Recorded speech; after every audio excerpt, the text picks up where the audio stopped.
Alexa and Aaron say their mom, Susan, has struggled with addiction their whole lives. They say she needs to get sober before it's too late. Alexa and Aaron say their mom has never been a responsible adult, so they had to grow up on their own. They say ever since their brother died 5 years ago, their mother's addiction has only gotten worse, and they both live in fear for their mother's life. Susan says she kept things stable for her kids growing up.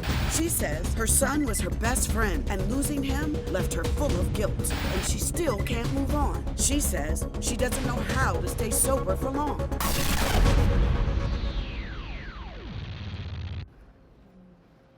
You okay? I know this is tough, but we're here today to face the truth. We're gonna try to get you all some help today, okay? Please know that. Thank you. All right?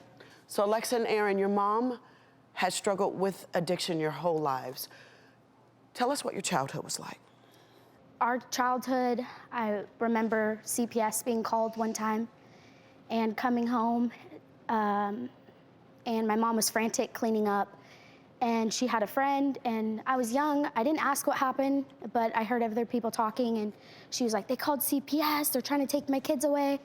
And when your mom's not okay, you're not okay. So I was like, oh my gosh, something's going on.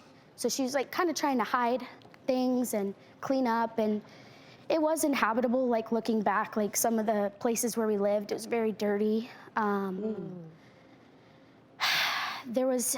She was absent for some of my childhood.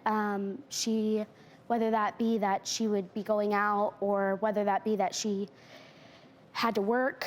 In terms of going out, Aaron, do you remember times when your mom would actually sneak out on the weekends and leave you and your sister home alone or with other relatives? So when she would leave, I remember the downstairs neighbor to our apartment would watch us a lot, and I remember my sister would always be the one to cry, and I'd be the one to console her. She would literally fight for my mom. That's how I knew, like, because when you're so young, you don't really understand what's going on, but that's how I knew something was wrong. Like, looking back, like, as a mother, you shouldn't have left your kid when she's frantically crying, holding you, like, she was not, like, it was not just like normal tears. It was like, Mom, please don't go. And that's where it's like, almost like an attachment issue.